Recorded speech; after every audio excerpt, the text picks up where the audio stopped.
Então tá. Bom, gente, bom dia, né?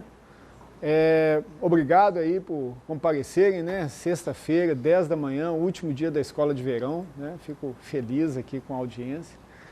E espero, assim, dar para vocês uma visão interessante sobre a área de mineração de dados, que é o meu objetivo principal aqui hoje, tá? O título dessa palestra, eu vou tentar explicar isso um pouco para vocês, ele é muito no sentido de que quando nós nos deparamos aí com as várias ações, as várias iniciativas de inteligência analítica, as pessoas às vezes falam ou do resultado ou da ação, mas falam um pouco do princípio que está por trás daquelas técnicas e daquelas ações. E isso é fundamental para explicar o sucesso e o insucesso que você pode ter. E é mais ou menos isso que eu vou tentar pontuar um pouco aqui para vocês, tá? É uma palestra curta, né, o material que está aqui, obviamente, eu não vou conseguir cobrir, mas pelo menos ele me dá alguma flexibilidade para poder trabalhar isso com vocês, tá? Bom, todo o material que eu vou apresentar aqui, até mais coisas, tá? São disponíveis nesse livro aqui, que eu publiquei. Não precisa comprar o livro, tá? Você pode baixar o PDF dele, e todo o material está ali, aquele dataminingbook.info, você vai lá, baixa o PDF e beleza. Tá bom? Então isso faz parte aí da proposta dessa inserção e desse trabalho aí, tá bom? Bom, eu acho que tem uma coisa que é importante a gente mencionar para início aqui, embora eu não vá elaborar muito nisso, que é a diversidade e a heterogeneidade de dados hoje em dia. Quando a gente fala de mineração de dados, para aqueles que já tiveram algum contato, etc., a primeira coisa que vem à mente é aquela coisa bem tabular, né? Bem com cara de banco de dados, de planilha, de tabela e etc.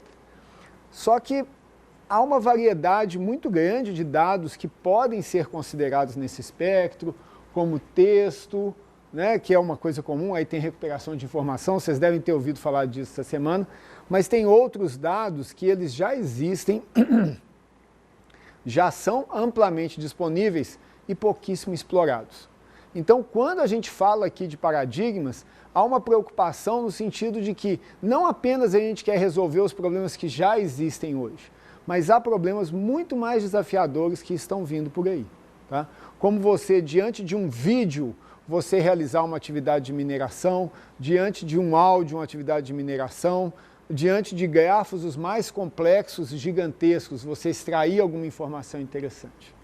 Então, quando a gente fala de paradigmas, a nossa preocupação é extrapolar essa visão clássica de dados categóricos, dados numéricos, dados tabulares e como é que a gente pode ir além disso, tá?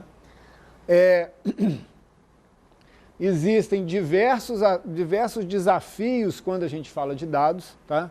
Desde armazenamento, como que você acessa, como que você trabalha, prepara esses dados em termos de integração, em termos de limpeza, em termos de transformação desses dados e a sua visualização. Mas não é nada disso que a gente vai falar aqui hoje. A gente vai tentar falar um pouco de mineração de dados, tá? E o que é mineração de dados? Talvez essa semana, acabou que eu esqueci de conferir no programa, talvez tenha havido alguma palestra de aprendizado de máquina, de técnicas de inteligência, etc. Mineração de dados é isso? Não. Tá? Tem uma sobreposição? Tem. Né? A gente vai falar um pouco disso. Mas esse é um conceito que comumente eu uso para explicar o que é a mineração de dados, e tem 3 componentes principais que eu quero enfatizar. Então eu vou ler o conceito e depois eu vou enfatizar para vocês. Ou seja, mineração de dados é a extração automática de conhecimento ou padrões que são interessantes, onde interessante pode significar novos, úteis, implícitos, etc., a partir de grandes volumes de dados. Então aqui tem 3 componentes principais. O primeiro componente é essa extração automática de conhecimento ou padrões. Aqui já tem 2 elementos fundamentais. O primeiro é automático. Tá? Ou seja, a gente busca coisas que funcionem por si só, com algumas limitações que a gente vai ver mais para frente. A segunda coisa é essa coisa de conhecimento ou padrões. Por quê? Tá? Porque vejam bem, essa audiência aqui eu entendo que seja uma audiência de pessoas que têm alguma atuação em computação e informática, né?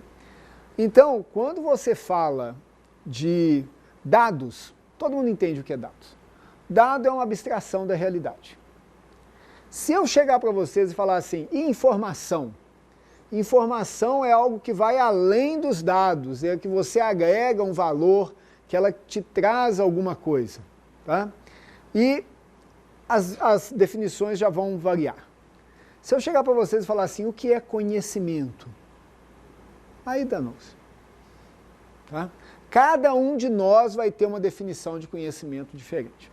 E isso é tão patente que existe uma área, né, uma grande área, que envolve inclusive neurociência, que se chama modelagem do conhecimento. Ou seja, qual é um grande mistério?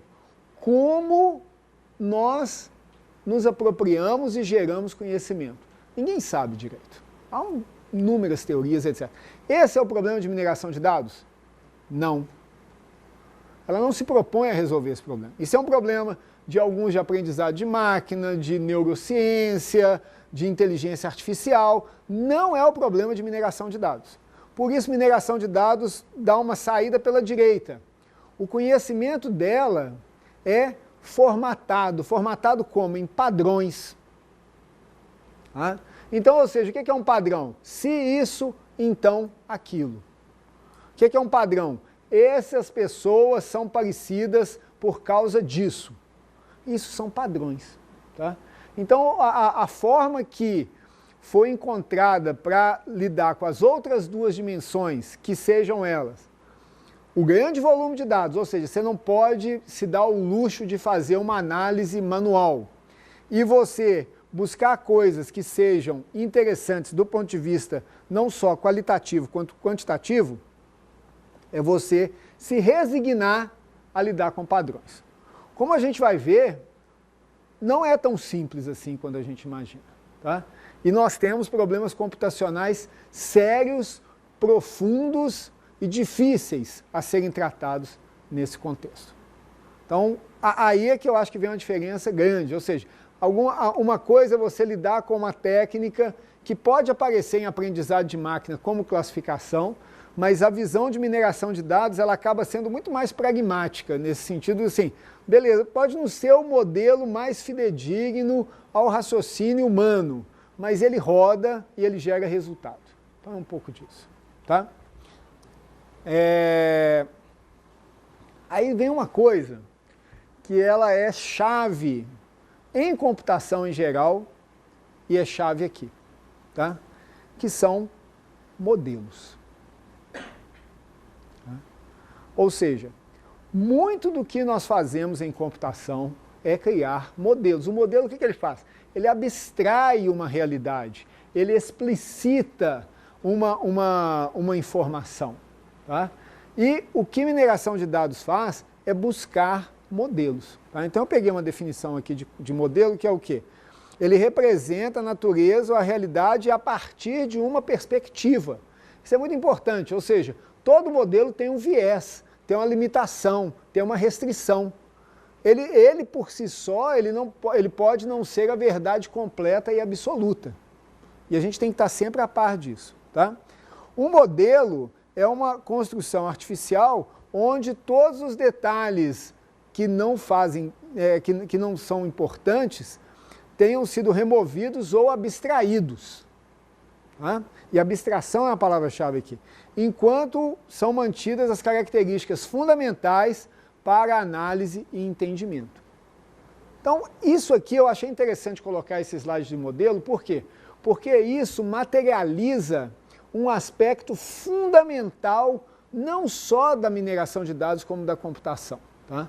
Todo mundo que atua em computação, o que é que nós fazemos a vida inteira? Nós criamos modelos ou artefatos que vão abstrair alguma coisa da realidade, resolver um problema fora, dentro de um computador e devolver aquilo para a realidade. E tudo que nós fazemos é isso. Tá? Então, no contexto de mineração de dados, ou seja, para que nós consigamos extrair informações, conhecimento interessante, há também todo um processo de transposição que é executado. Então eu vou falar de modelo de forma genérica, mas, ou seja, é tudo aquilo que de alguma forma nos permite abstrair a realidade. Bom, aí tem vários modelos, tá? Eu vou mencionar alguns aqui que são modelos clássicos para servir de base para o nosso processo, tá? Um primeiro modelo são os chamados padrões frequentes, né? Então o que é um padrão frequente? Entre todos os conjuntos, quais aqueles que ocorrem mais frequentemente, né? Ou seja, quais são aqueles que co-ocorrem juntos mais frequentemente. Esse é um problema clássico, seminal da mineração de dados, que é o problema do que eles chamam de análise da cesta de compras, né? Então, dado um conjunto, né, um supermercado, você quer saber o que as pessoas compram juntamente, né? Para quê? Para que você usa isso? Todo mundo que já acessou a Amazon ou uma livraria virtual entende. Você chega lá e fala assim, se você comprou esse produto, você também tem interesse naquele produto. O que está sendo usado? Algo parecido com isso aqui, tá? Só que esse problema, como a gente vai ver, ele tem uma explosão implícita nele gigantesca, tá? Vamos pegar um caso típico de supermercado aqui. Pega um Carrefour Bairro desses aí, que é um supermercado pequeno, ele tem 5.000 itens em estoque, tá? Desses 5.000 itens em estoque, se você for calcular todos os pares de itens possíveis que podem acontecer, você vai ter 5.000 vezes 4.999 dividido por 2, vai dar 12 milhões e meio. Se você for pegar as triplas, vai dar 5.000 vezes 4.999 vezes 4.998 dividido por 6. Então eu acho que já deu para notar que a parte de cima cresce muito mais rapidamente que a parte de baixo.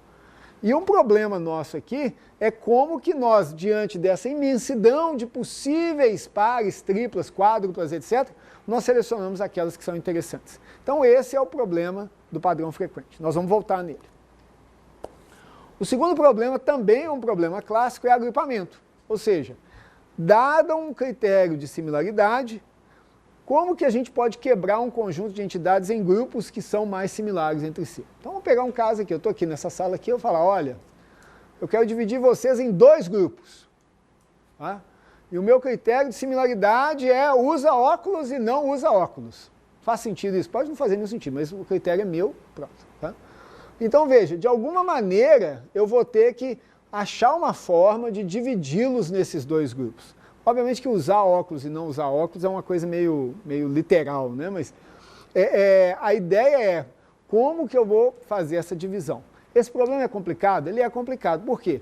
Porque dado uma população até pequena, como nessa sala, algumas dezenas de pessoas, imaginem a quantidade de formas diferentes que eu poderia dividir essas dezenas de pessoas.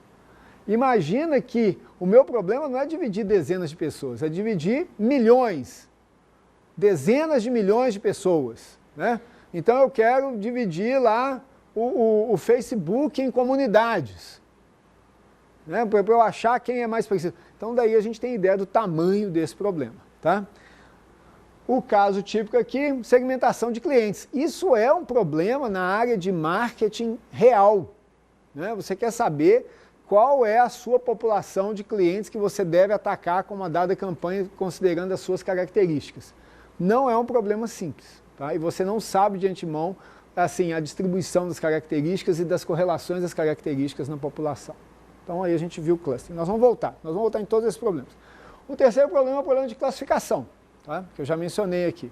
Ou seja, você tem uma tarefa, a tarefa que eu coloquei aqui é dar crédito ou não dar crédito, e aí você tem que, de alguma maneira, criar um artefato que, quando você entra no banco, o cara pergunta algumas informações suas e, no fim, sai uma resposta mágica.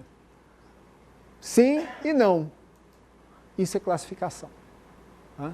Ou seja, você quer criar um classificador que, considerando a história passada e as características da entidade a ser classificada, ele vai gerar uma resposta boa, uma resposta que acerte.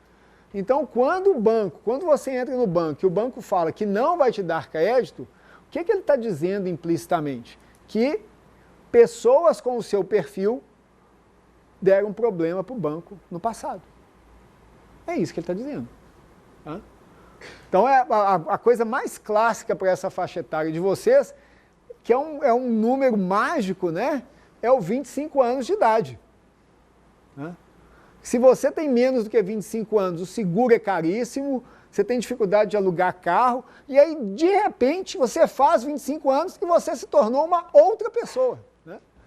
Então, ou seja, é um negócio meio louco, mas é o mais próximo que essas companhias de seguro, etc. e tal, chegaram.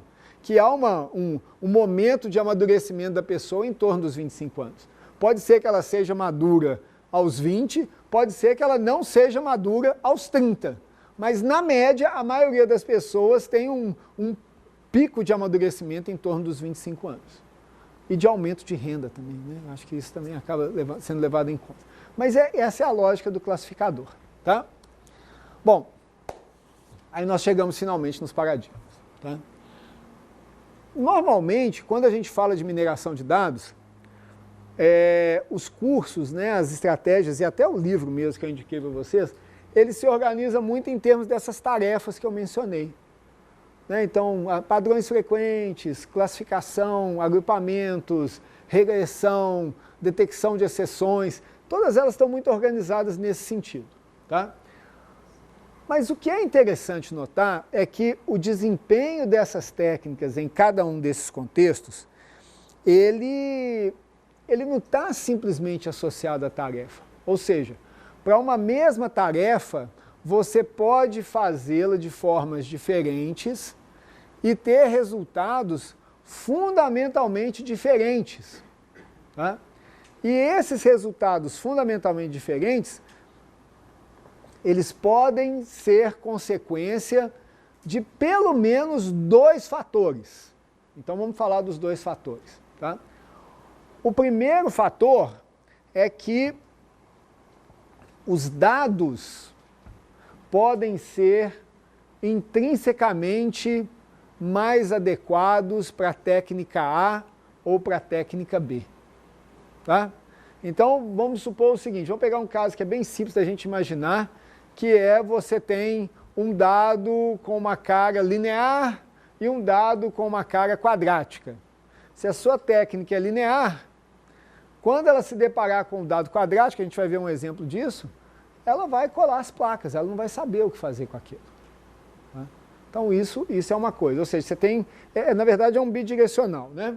O segundo caso é o seguinte, é que não só existe essa adequação dos dados, como muitas vezes existe uma questão da robustez da técnica, ou seja, quanto que a técnica aguenta de selvageria a partir dos dados, como que a técnica lida com isso e resolve esses problemas. Tá? E por trás dessas 2 coisas, nós temos o quê? Nós temos paradigmas. Tá? Em que sentido? No sentido de que, quando você fala do paradigma, você, de uma certa forma, você está dizendo como aquele conjunto de técnicas que segue aquele paradigma trata os desafios que se antepõem a eles.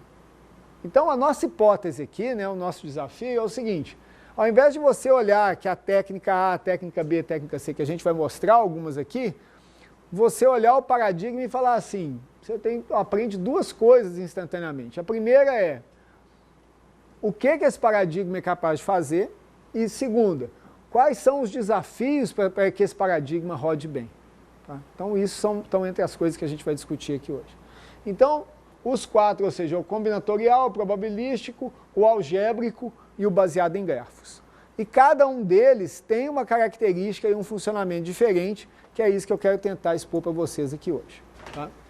Então, o que é o combinatorial? O combinatorial, ele vem realmente do conceito de explosão combinatória, análise combinatória. Tá? Deixa eu abrir um parêntese aqui de 1 minuto só para explicar isso. Vejam bem. Em computação, tá? Existe um conceito clássico que a gente insiste muito aqui nas aulas de algoritmo, que é o seguinte. Quando é possível resolver um problema através de um algoritmo? Tá?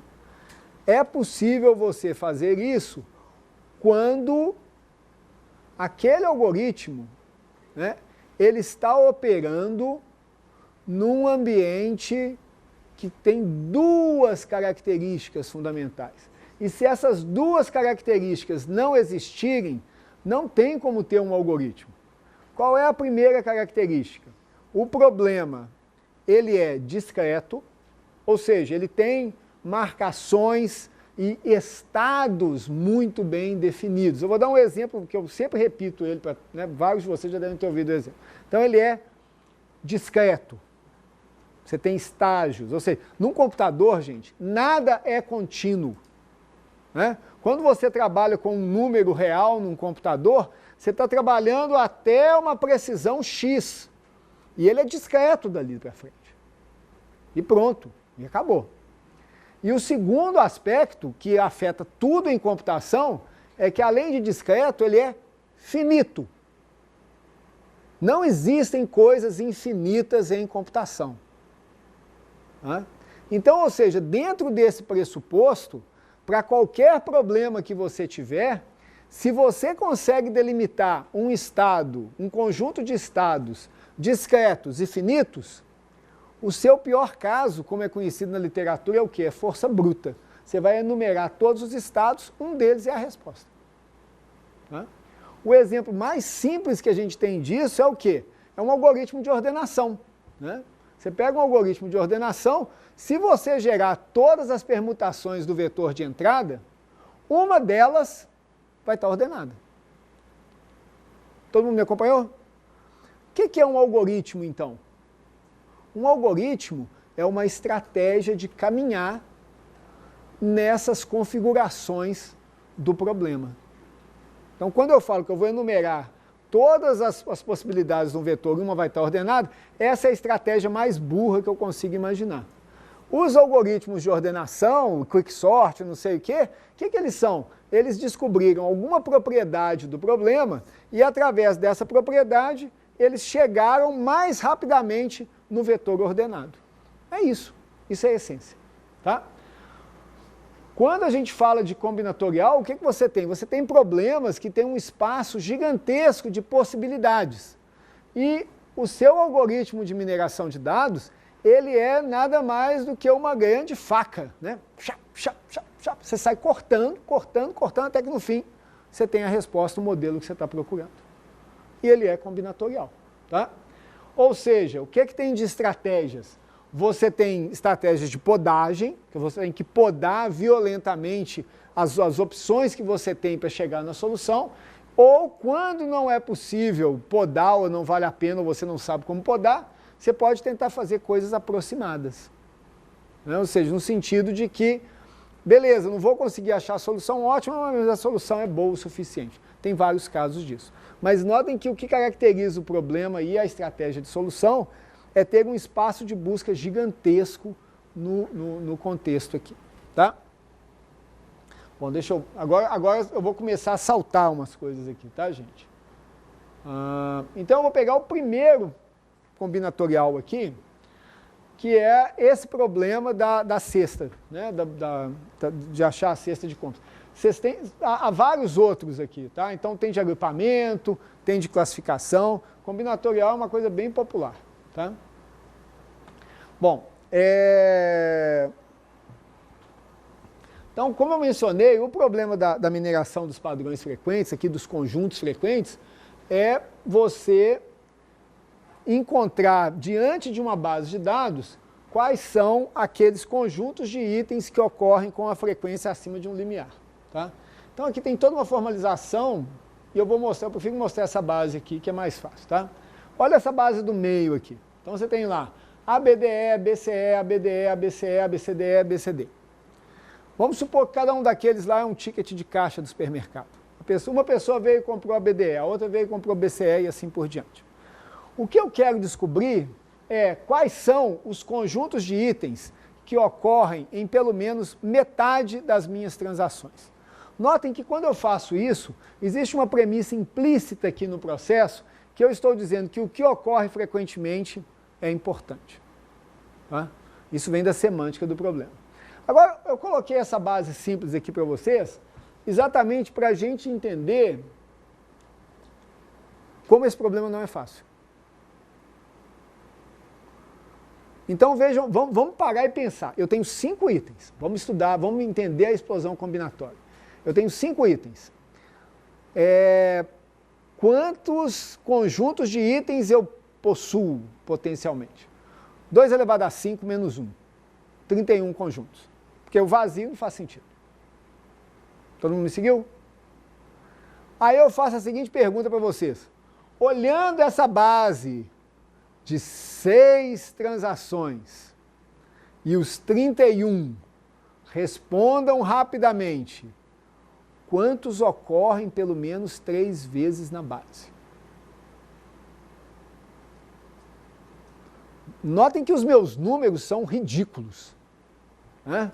Eu estou falando de uma base de 6 transações e eu estou falando de um universo de 31 conjuntos. E a menos que você pegue uma folha de papel e comece a escrever loucamente, você não responde a pergunta que eu fiz. Todo mundo concordou comigo? E eu estou com vocês nesse mundo da ignorância. Tá? Então vejam bem, essa é a essência, tá? Da explosão combinatória. O meu espaço aqui ele ainda é pequeno. A minha base de dados é minúscula. E nem assim a minha vida foi fácil. Por quê? Porque, na verdade, o meu espaço de buscas, não sei se todo mundo está conseguindo ver, é esse aqui, ou seja, eu tenho vazio lá em cima, aí eu tenho A, B, C, D, que é a ocorrência dos itens isoladamente, aí a segunda fileira são as duplas, né? A B, A, C, A, D, A, E, B, C, B, D, B, E, C, D, C, E, D, E, e eu tenho as triplas, as quádruplas e a quíntupla aqui embaixo, tá? E o meu problema é que eu tenho que, de alguma maneira, olhar isso aqui e encontrar todos esses conjuntos que ocorrem. Obviamente que eu posso fazer isso de uma maneira bem burra, né? Eu posso enumerar cada conjunto e contá-lo na base de dados. A questão é que quando eu pegar o meu Carrefour Bairro lá, são 5.000 itens. Então, a treliça do Carrefour Bairro, ela vai ter 2 elevado a 5.000, menos 1, porque o vazio não conta. E aí eu vou ter milhões e milhões de pessoas que passaram pelo Carrefour Bairro. Ou seja, essa estratégia minha de enfiar o pé não vai dar certo. Eu vou ficar até 2427 para rodar esse programa. E aí eu já morri, o Carrefour já fechou e os produtos mudaram. Então eu tenho que pensar alguma coisa mais esperta para fazer essa computação. Ok? Bom, isso vai longe, tá, gente? Mas quem quiser lá, por exemplo, tem os capítulos 8 e 9 do livro lá, vão ver isso em detalhe. Aqui, ó a força bruta aqui, ó. Olha lá. Para cada conjunto, calcula o suporte, que é a frequência, e aí se for maior do que o suporte mínimo, coloca. Tá? Deixa eu ver se eu preciso de alguma coisa daqui. Acho que não. Aí veio um princípio inteligente disso aqui. Tá? E aqui é que vem a elegância e a parte interessante da mineração de dados, que é você chegar ao ponto de enunciar princípios que sejam elegantes. Então, o que é o princípio elegante aqui? É o seguinte, o que torna esse problema desafiador? O que torna esse problema desafiador é que quando eu tenho A, B, C, eu tenho que falar que A é importante, B é importante, C é importante, AB é importante, AC é importante, BC é importante e ABC é importante. Todo mundo viu isso? Esse é o problema, tá? Mas eu tenho uma característica que é muito legal e que ela navega, cadê? Aqui, tá? Que é o seguinte, vejam bem, a frequência, o meu conceito é que tem que ter uma frequência mínima, né, para que eu considere um conjunto relevante. Só que aí o que acontece? Eu tenho 2 momentos aqui, e eu posso explorar essas 2 coisas. O primeiro momento é o seguinte, se AB não ocorre o suficiente, então é aquela coisa esquisita assim, né, o cara comprou lá, sei lá, Coca-Cola com leite ninho, alguma coisa assim, tá? Isso não ocorre. Qualquer conjunto que contenha Coca-Cola com leite ninho não vai ocorrer. Então, ou seja, toda a descendência, o meu AB está aqui, ó. Aqui está o DE, ó. Vamos supor que esse é o DE. Toda a descendência do DE morre. Ou seja, se um conjunto é infrequente, ele não é importante, todos os seus superconjuntos não o serão. Todo mundo consegue ver isso? Tá? Veja bem, se Coca-Cola e Leite Ninho não é importante, Coca-Cola, Leite Ninho e Prestígio também não vai ser. Porque se com 2 já não ocorreu na base, com 3 jamais vai ocorrer. Então esse é um caso. Tá? E o outro lado também existe. Né? Se Coca-Cola, Leite Ninho e Prestígio são importantes, todos os subconjuntos disso também vão sê-lo. Ou seja, Coca-Cola, Leite Ninho, Coca-Cola, Prestígio, Prestígio, Leite Ninho, etc. Tá? Então esse é o princípio a priori. Cadê? Aqui. Tá? Então a gente tem que escolher uma dessas duas coisas, ou a gente começa do conjunto menor e vai para o maior, e aí cada vez que a gente perder dali para frente a gente não continua, e com segurança, ou a gente começa do maior conjunto para o menor, e cada vez que a gente chegar em alguém que dali para baixo eu não preciso checar. Na prática, o que nós fazemos é a primeira coisa. Por quê? Porque se você, é improvável você ter uma compra do Carrefour Bairro com 5.000 itens no carrinho. Então você vai ter muito mais, vai ser muito mais raso do que isso, e esse é o princípio do a priori. Tá? Esse aqui é o exemplo de como que ele funciona.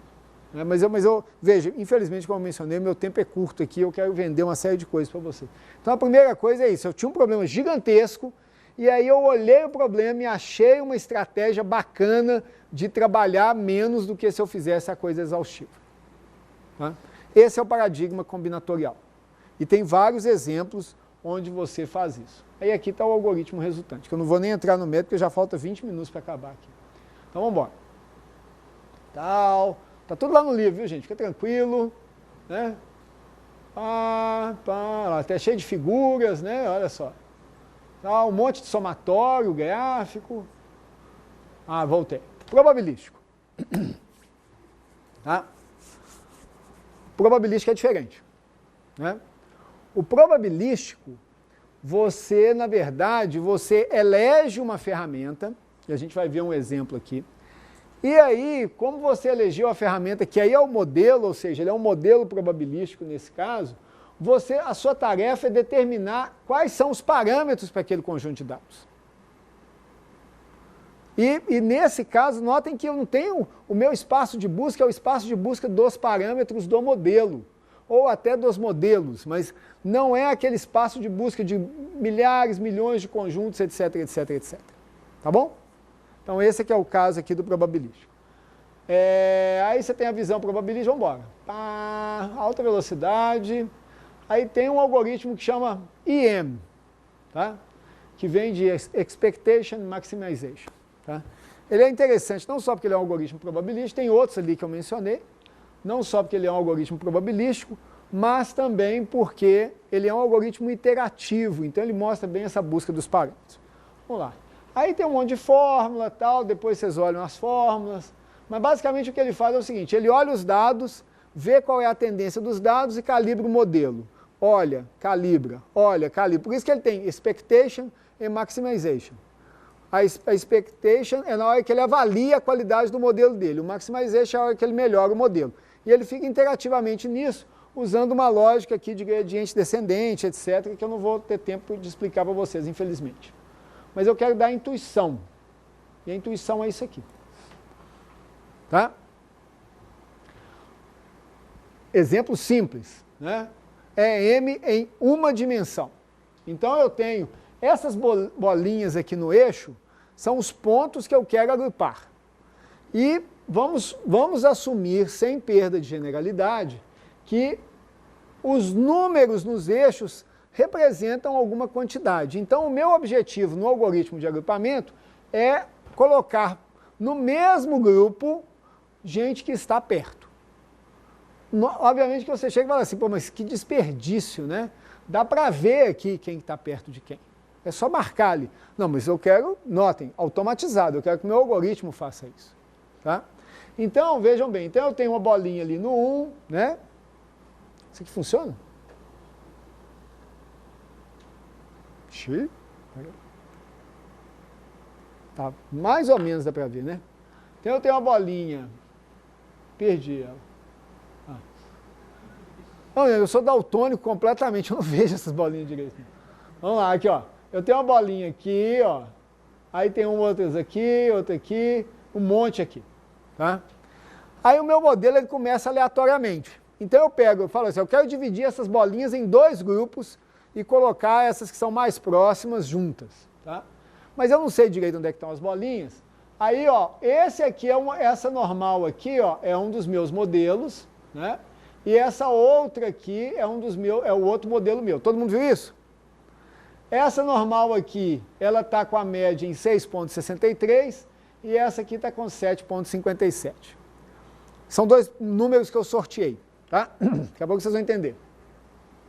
E outra coisa, outro parâmetro que está aqui é o espalhamento da normal. As duas têm o mesmo espalhamento. Ou seja, o que eu quero é determinar 2 funções aqui que elas tenham esse ponto aqui, essa média, né, o ponto central, bem no meio dos pontos que eu estou representando, e eu espalhe ou concentre ela dependendo do espalhamento ou concentração dos pontos. Esse é o meu objetivo. Tá? Então, o que eu faço? Eu peguei isso aqui, aí eu rodei, né, fiz uma análise, aí o que eu vi na minha análise? Que esses pontos aqui, ó, coitados, estão lá na chuva. Ninguém está tomando conta deles. Tá? Por quê? Porque essa normal, ela vai, né, fica pequenininha antes de chegar lá, e essa aqui acaba antes ainda. Aí eu rodo o meu algoritmo, capaplum, tal, bah, mágica, né? Aí acontece isso, olha que legal. Aí ele vira e fala assim, ó, lembra dessa aqui que estava no 7,57?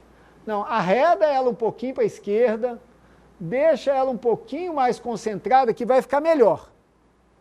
Ela vai cobrir melhor esses pontos aqui, ó. Ok? E a outra? Não, já que essa aqui cobriu esses pontos, pega a outra e manda ela lá para o povo da chuva. Aí o que era 6,63 vira 3,72 e ela espalha, né?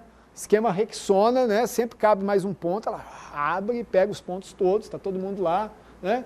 Mas ainda tem um problema, porque minha distribuição Rexona, agora ela está melhor lá, ela cobriu os pontos todos, inclusive os da outra, olha aqui, olha, né? Ela é meio gulosa, né? Ela pegou todo mundo, ó.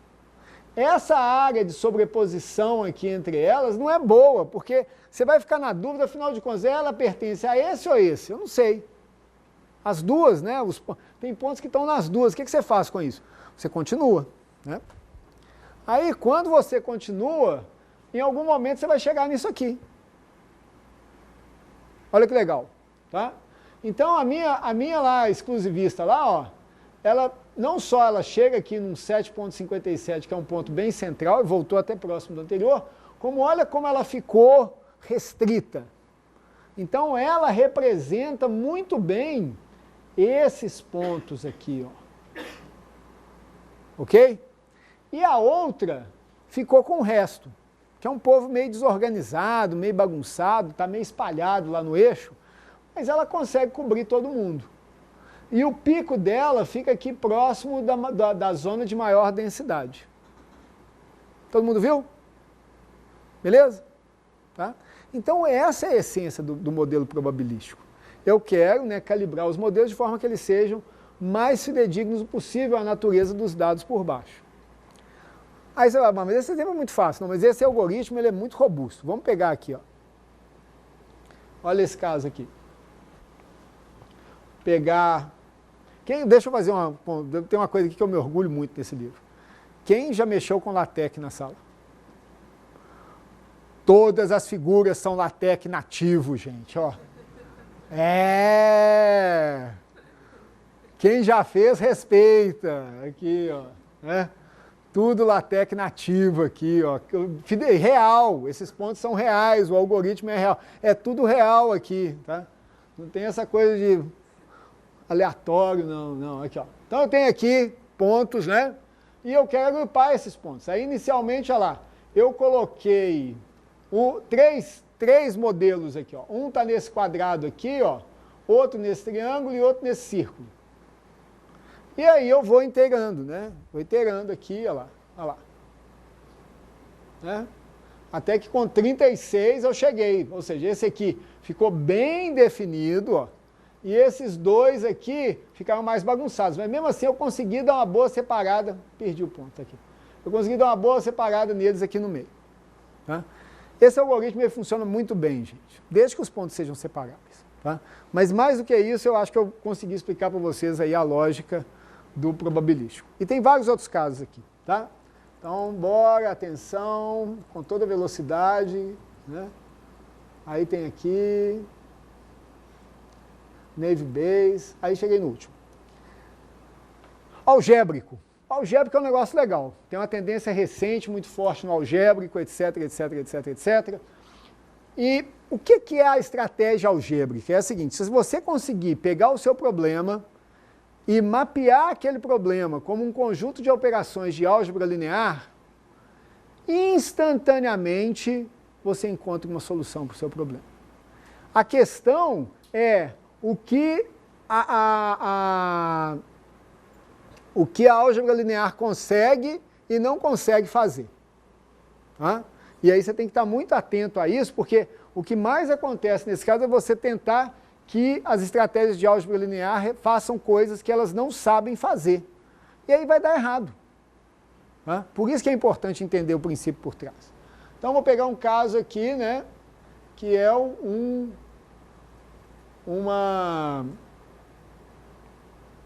clássico, né?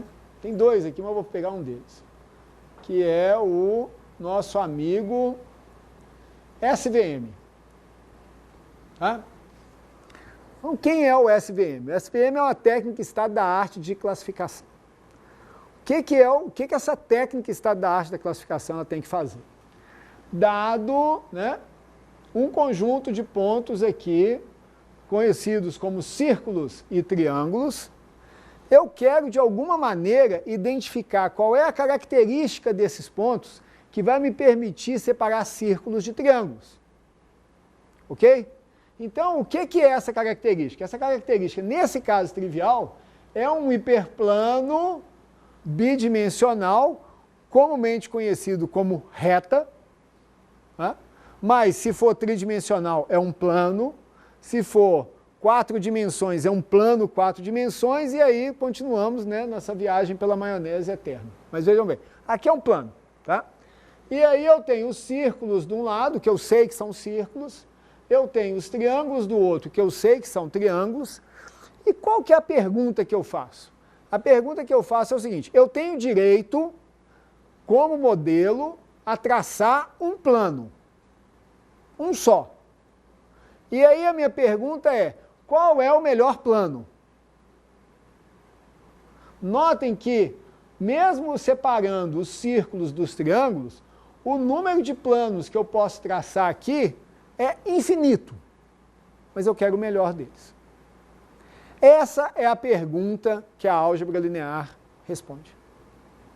Tá? Por quê? Porque eu modelo esse problema no contexto de álgebra linear, ela vai executar, e aí ela vai me dar o melhor plano de todos. Tá? Que eu não sei se eu tenho aqui alguma coisa fácil aqui para ver isso. Tá? Aí vem a coisa do hiperplano com separação, etc. Qual que é esse plano? Aqui dá para ver nessa figurinha.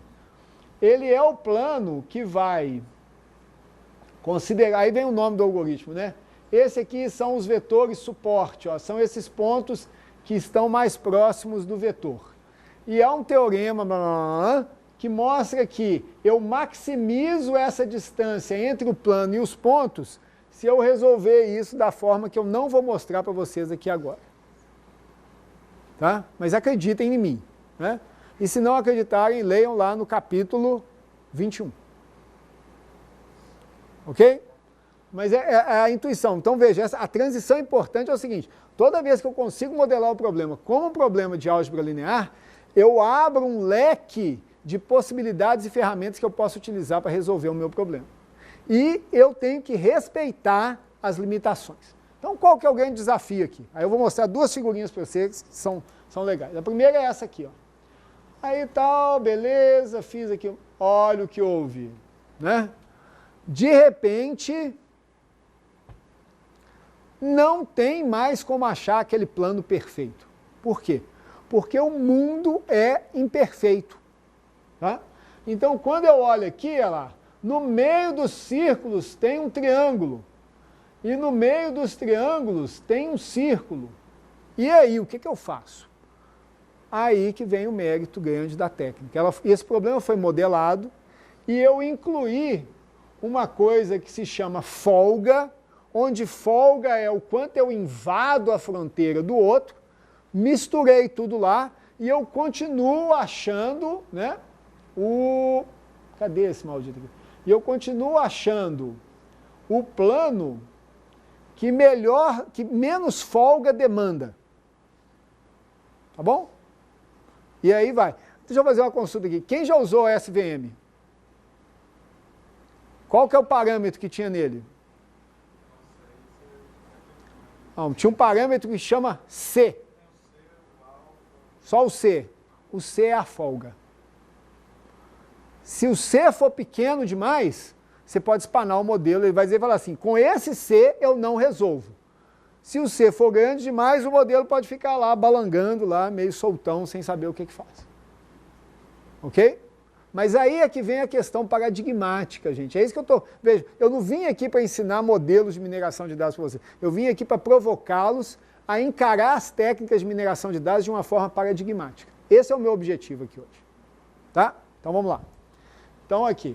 E aí tem a segunda... Bom, aí deixa, né? Tem umas coisas aqui que é daqueles que você faz para impressionar as meninas, né?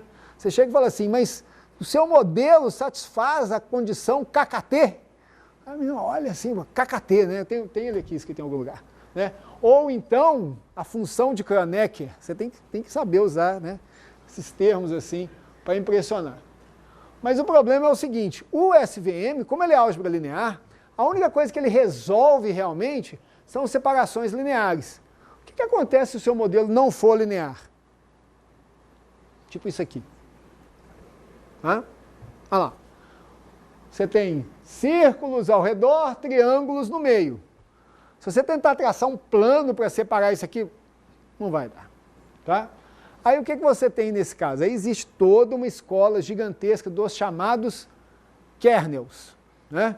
Que você transforma os dados e aí você resolve o problema no espaço transformado, onde ele é linearmente separável, e aí você devolve o problema de volta para lá. Aí tem milhares. Esse kernel aqui é um kernel quadrático, né? Ele pega os pontos todos, e aí, aqui na verdade, né, isso aqui não é o SVM, não. Isso aqui é como que a gente vê o SVM no espaço original, né? Aquele plano vira uma elipse, porque eu transformei os dados meio como coordenada polar. Tá? Ok? E aqui, ó, vetor suporte, pontilhado, etc, etc, etc. De novo, gente, desculpa aí, capítulo 21. Tá? Não tem uma hora. Quando eu pensei que eram duas, aí quando eu descobri que era uma, eu falei assim, não vai dar, vai ter que ser só umas figurinhas pulantes mesmo. Tá? Aí vem o último. Gente, esse último aqui então, o céu é o limite. Tá? Por quê? Porque quando a gente fala de grafos, o que a gente ganha? A gente ganha uma ferramenta de modelagem muito mais poderosa, mas a imposição dos algoritmos é muito mais severa. Muito mais severa. Tá? E além disso, existe uma tendência grande de mistura. Né? E um caso interessante aqui que eu vou mostrar para vocês, aí tem um monte de coisa aqui e tal, que eu não vou falar. Tá lá, olha lá, muita coisa, esse capítulo aí é o 12, aí tem esse caso aqui. Vejam bem. O que é isso? Vocês lembram aqueles pontos que eu fiz o EM em 2 dimensões? São os mesmos. Só que aqui, o que eu fiz? Eu modelei o problema como um grafo. Então, cada vértice aqui é um daqueles pontos. E entre os vértices você tem arestas com pesos variados, dependendo se os pontos estão mais próximos ou mais longe uns dos outros. E o que virou o meu problema de agrupamento nesse caso? Ele virou um problema de partição de grafo. Então, o meu problema é o mesmo, só que quando eu inseri a modelagem como grafo, eu consigo achar uma solução diferente para o problema. Tá? Então, ele virou um problema de partição de grafo. Visualmente, a gente vê, né, aquele que ficou completamente separado, olha ele aqui, como é que ele está bonitinho. Tá? E aqueles dois que ficaram confusos, olha como é que eles estão aqui. Tá?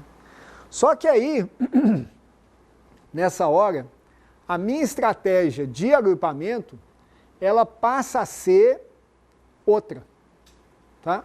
E o que vai acontecer, e acontece muito nesse contexto, quando você modela em termos de grafos, é o seguinte, é que, por exemplo, aqui, vocês vão ver que eu vou resolver esse problema, eu vou pegar a matriz de adjacência desse grafo e vou aplicar uma técnica de álgebra linear nela.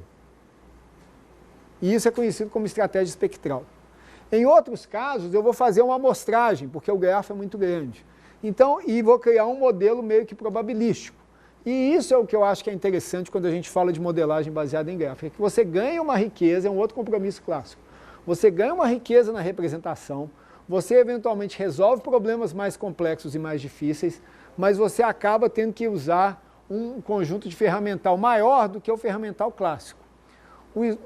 Uma boa parte do estado da arte em mineração de dados está aqui, nesses modelos. Tá? Então, nesse caso aqui, ó, eu pego, né, aqui tem uns nomes bacanas também.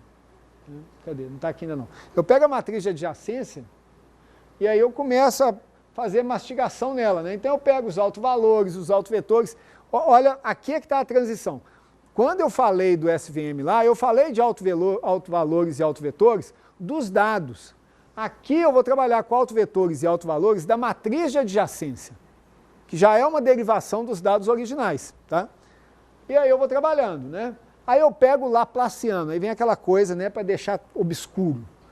Eu pego o Laplaciano, é óbvio lá, ó, se o Laplaciano ele é simétrico, positivo e semidefinido, está resolvido. Todo mundo entendeu. Então, não vou explicar isso aqui agora. Né? Aí você vem, aí você tem o Laplaciano normalizado, assimétrico, e vai longe o negócio. Né? E aí vai gerando número, ó, vai mastigando, vai mastigando, vai mastigando, e aí você continua mastigando e tal. Aí até que enfim você chega e fala assim, o agrupamento é um conjunto de cortes em grafo. Tá? Quando você faz isso, o que você está querendo dizer? Você está querendo achar quais são as arestas que vão ser interrompidas que têm impacto mínimo. Aí você transformou num problema de minimização. Tá? E aí você vai, né, até que você chegou e falou assim, ó, por exemplo, eu mostro umas 4 técnicas dessa aqui, mas essa aqui dá para a gente entender. A função objetiva do agrupamento pode ser formulada como um problema de otimização de um corte de K caminhos, né, onde você quer minimizar o P daquele W, C, I, C barra I, ó, esse aqui, ele é o quê? Ele é a soma dos pesos das arestas que foram cortadas. Então você quer minimizar isso normalizado pelo número de arestas, de pontos ali nesse caso. Tá? Para quê? Para que se tiver um nó só perdido, ele vai ter uma aresta só. Eu não quero isso. Tá? Eu quero pegar entre todas as possibilidades de corte, qual que é a menor. E aí você tem uma solução aqui, que são os K, autovalores, não sei o que, etc. Tá?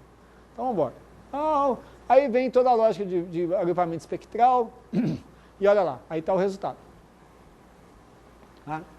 Ou seja, eu tenho aqui um agrupamento aqui embaixo, um aqui do lado e esse outro aqui. Mas o legal, mais do que o agrupamento em si, é o jogo que eu fiz entre os vários paradigmas. Tá? Ok? Então esse aqui é o ponto interessante. Aí tem um outro aqui que é aleatório, que é o agrupamento marcoviano. Não vou mostrar, mas olha o resultado dele aqui. Ó. Aqui, ó, tem 2. Ó. Esse aqui que parece com o anterior, né? E esse aqui que eu errei o parâmetro lá, quebrou tudo. Ó. Separou todo mundo, tal, não sei o quê. Aí vem a importância do parâmetro. E um era R igual a 1.3 e o outro é R igual a 2. Aí vem um aspecto interessante aqui. Estou acabando, viu? Flávio? Muita gente chega e fala assim, mineração de dados, compra o pacote da SAS, que tudo vai funcionar. O que tem no pacote da SAS? No pacote da SAS tem essas técnicas que eu mencionei aqui. Agora, me diz se em algum lugar eles te contam qual é a técnica que você vai usar para resolver tal problema com tal massa de dados. Quem vai decidir isso é o analista. Tá? Então, quando a gente propõe essa lógica aqui baseada em paradigmas, é exatamente no sentido de provocar que vocês entendam os princípios e a lógica de funcionamento por trás dos algoritmos para que vocês façam o melhor uso possível do ferramental existente.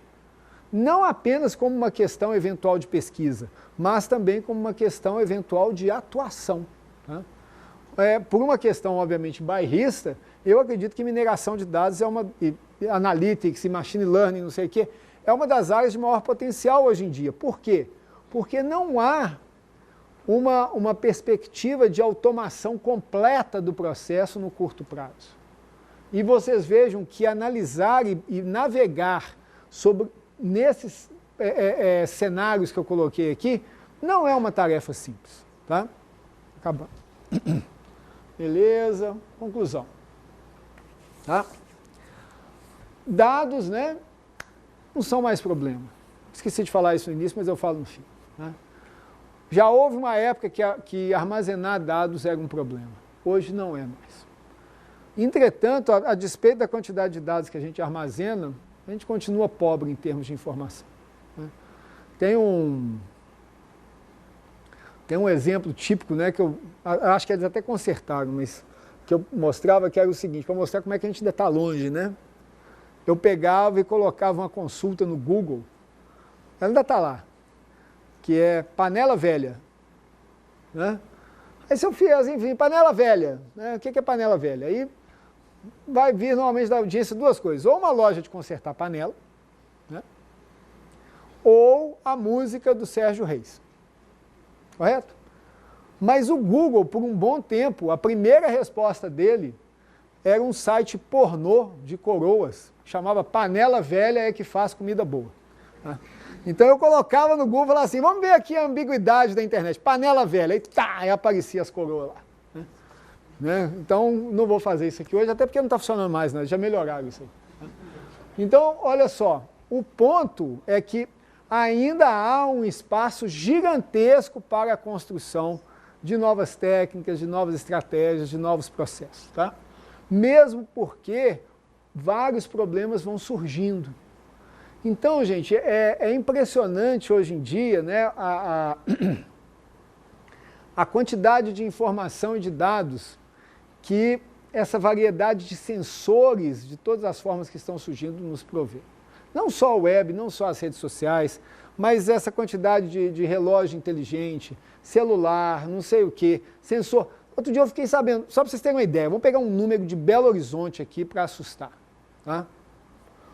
Quantas câmeras existem na cidade de Belo Horizonte? Ativas, gerando imagem 24/7. Chuta aí, gente.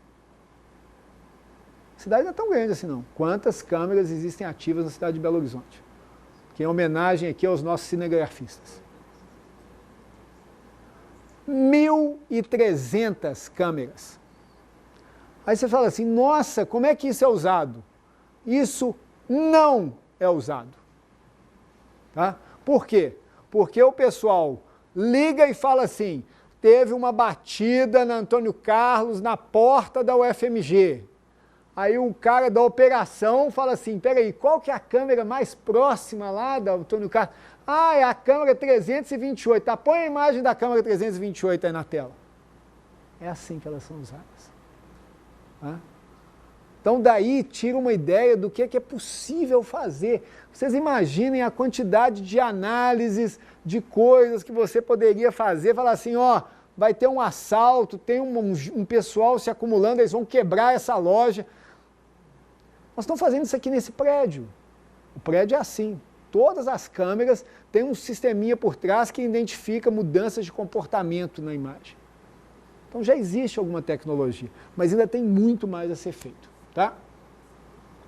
Paradigmas. Paradigmas pode ser um caminho mais simples para entender esse universo da mineração de dados. Por quê? Porque você vai saber o que as técnicas são boas, em que elas são boas, em que elas não são boas. E isso pode te ajudar muito. Ao invés de você aprender sobre 300 técnicas, você vai identificar meia dúzia, 10 paradigmas, mesmo assim desmembrando esses que eu coloquei. Esse é o meu objetivo aqui. Tá?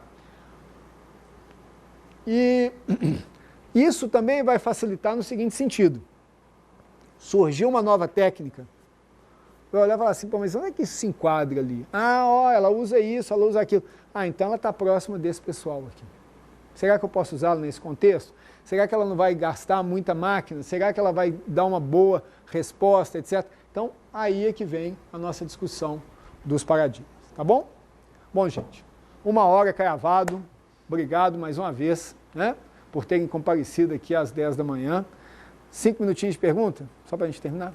5 minutos de pergunta aí, se alguém tiver alguma pergunta. Se não tiver pergunta é porque ou entenderam tudo ou não entenderam nada. É sempre assim, tá? E qualquer coisa a gente está à disposição. Alguma pergunta, gente? Alguma colocação, alguma sugestão, alguma crítica? Fala.